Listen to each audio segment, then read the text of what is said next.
Alright, Bear, last week you went to Russia, and that proved to be a pretty good episode, so... Siberia, very cold. Yeah. I'm thinking maybe somewhere warmer, where my SAS expertise would be better, because I remember we served in Northern Africa, and I was maybe thinking of going to the Arabian Peninsula now. I don't know, Tibet seems pretty good place. Yeah, I'm thinking Saudi Arabia. This is me, Bear Grylls. On this journey, I'm going to be traveling across the cold, mountainous terrain of Tibet. I'm going to need to be in peak physical condition, along with being very strong, fit, and able to climb mountains. As you see here, I need a bit of training to do, unless I'm going to die.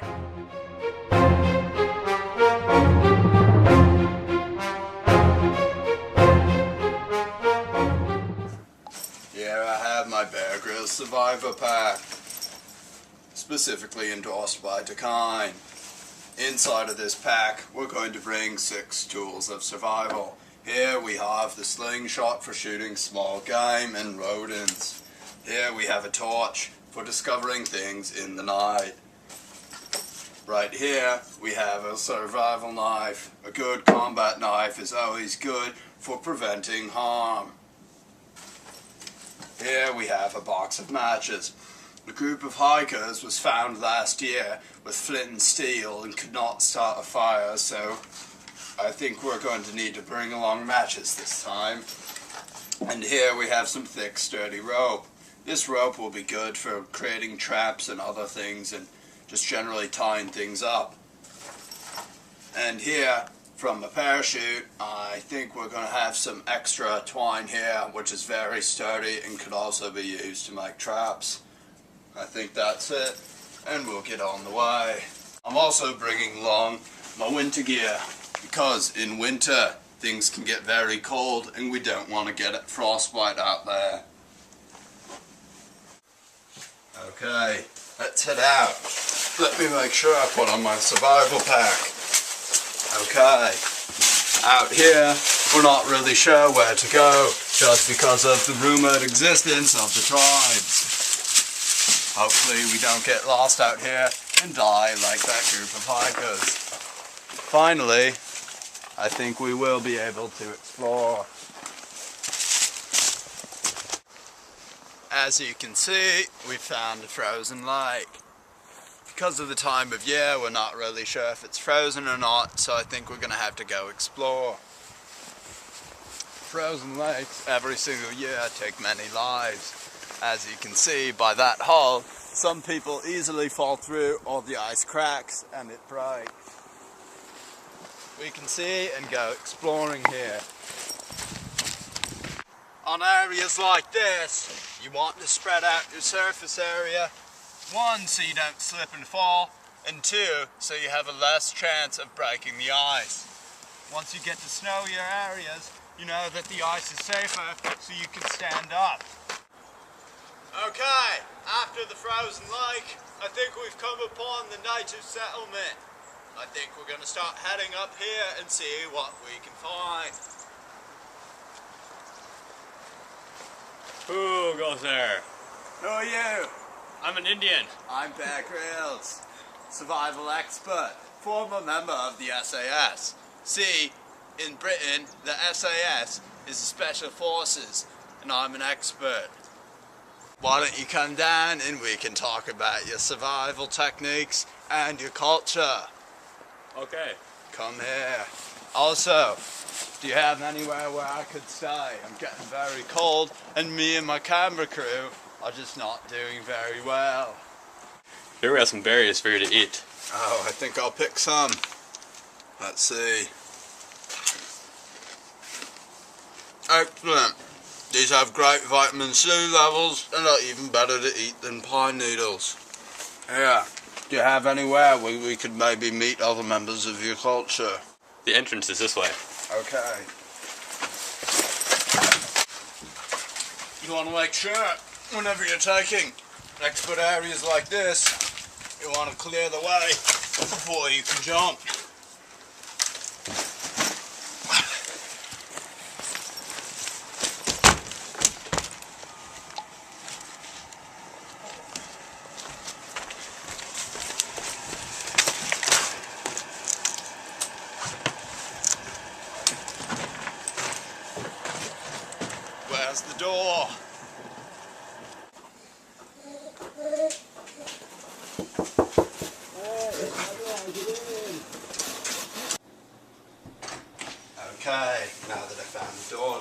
little about it. Could you show me around?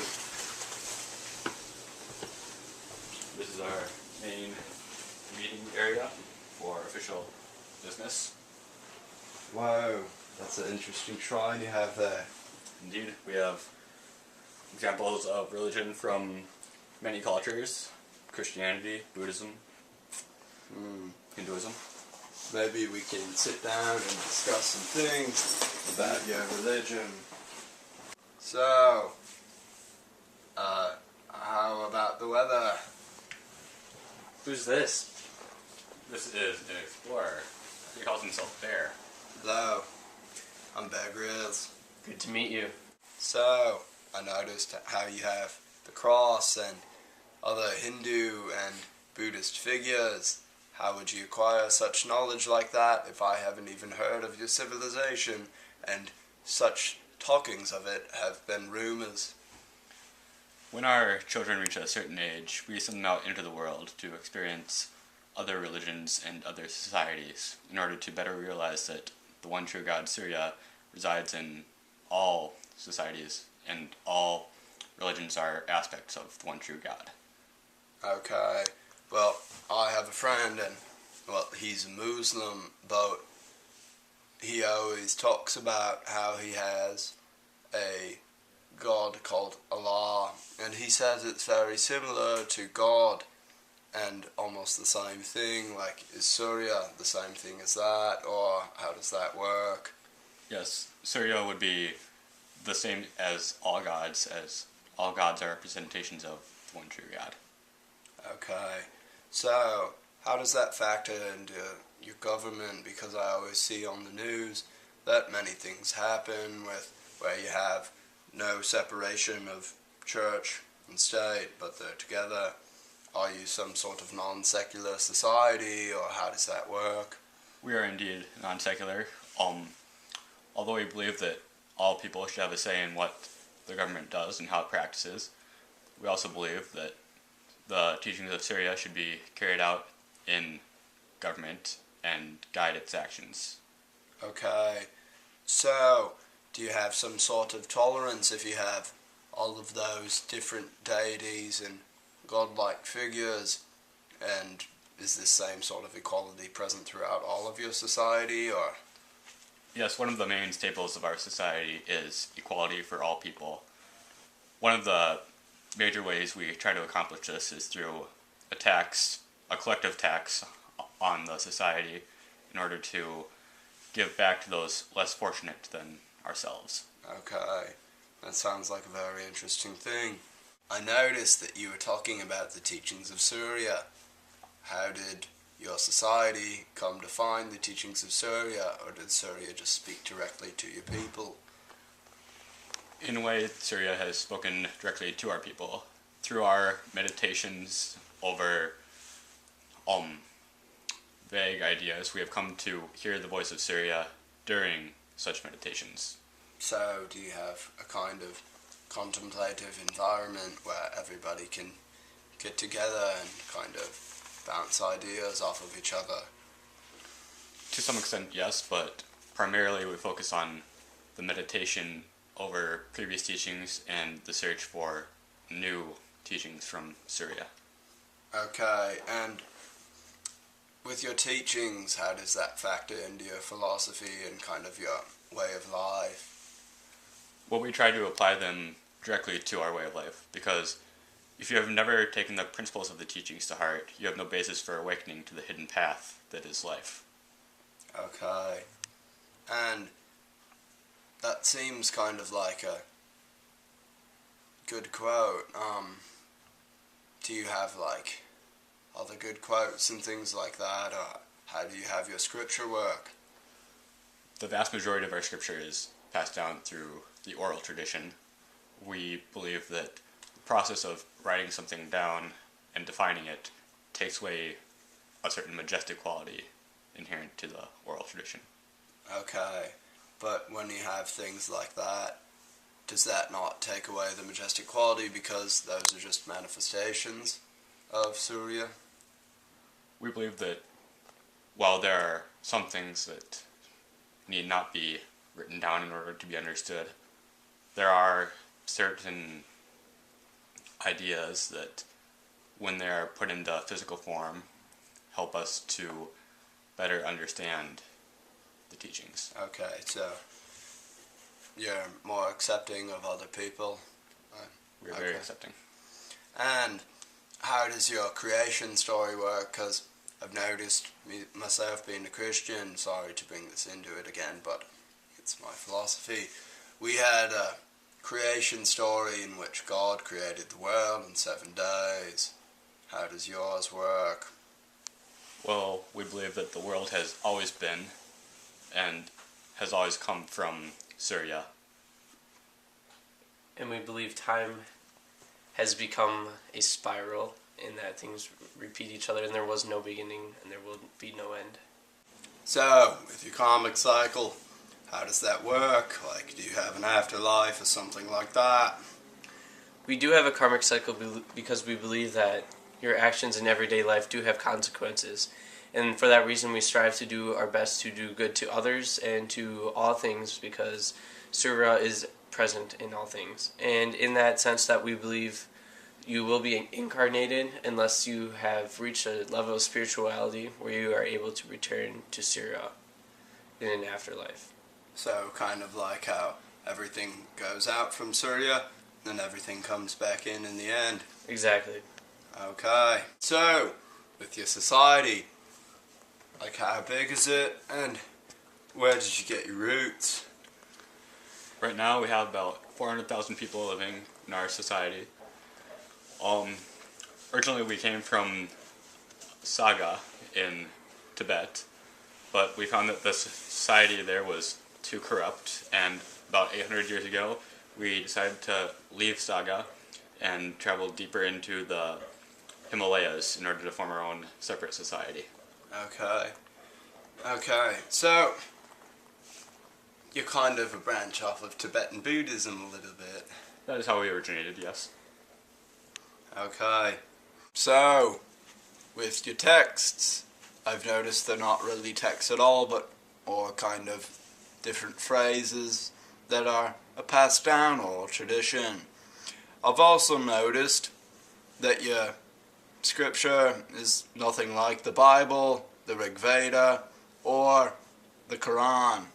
Can you explain what yours is called and why it's so different? We call them the Sardasvara, and these are little sayings that help us meditate on ideas within life that will help us reach enlightenment. For example, one would be, deep within the stream, the huge fish lie motionless, facing the current. Oh, so is that kind of in relation to your civilization you came up with that one? Or? It is. We are a large society who is able to face the current of typical society with corruption and live a life where we can reach enlightenment. Very interesting. Okay, I see what you mean by scripture now. Thank you for your hospitality, but this discussion has made me very tired. I think it's about time that I grab my survivor pack and be on the way.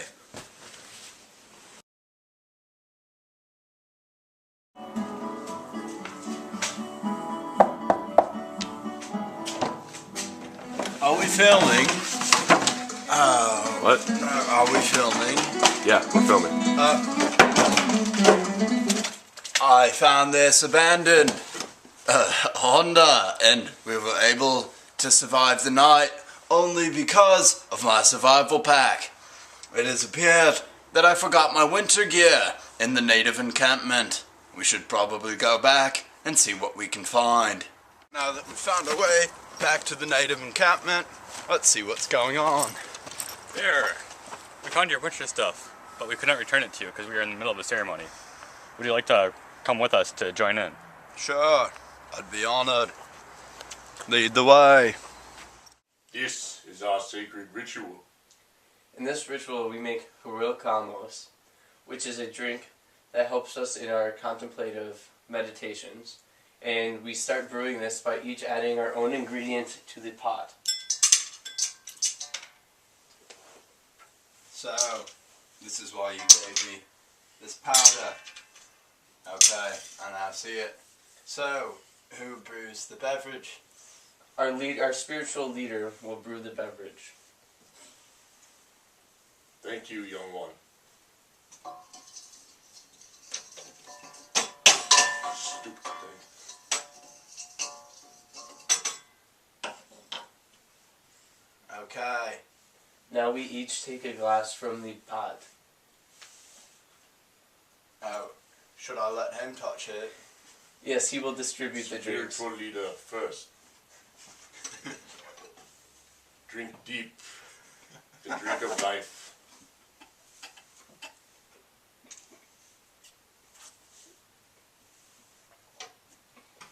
Here you are. And for you, do you guys do like a toast or something? 'Cause always in the pubs, we'll always go toast. No. Okay, let's drink our drinks. Whatever was in that drink pretty much knocked me out.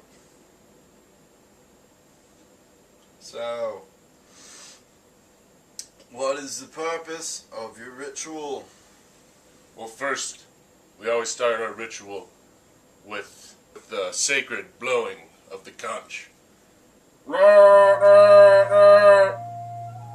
Okay, so does the conch symbolize how you guys, okay, I'm just going and guessing here, but does the conch symbolize your kind of former lives? Because I've noticed now you're in a cold climate and conch shells aren't typically found around there, but maybe that came from when you were on the Indian Ocean as a civilization.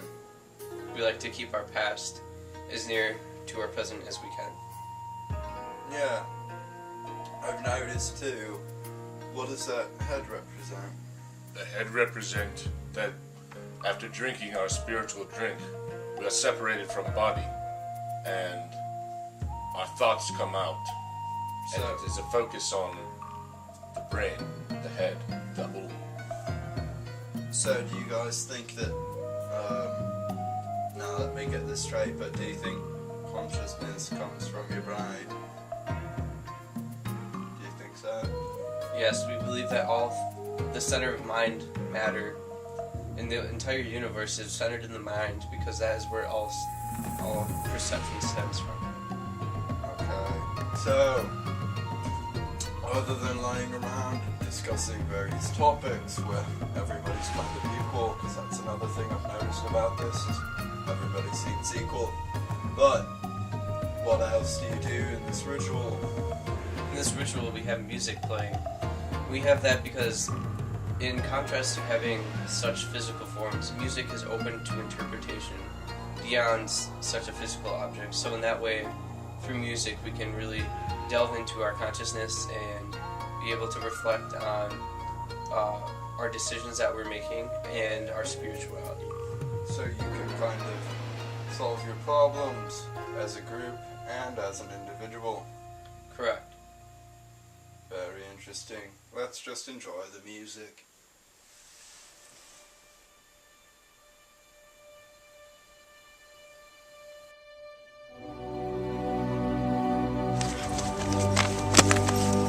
I think we found civilization.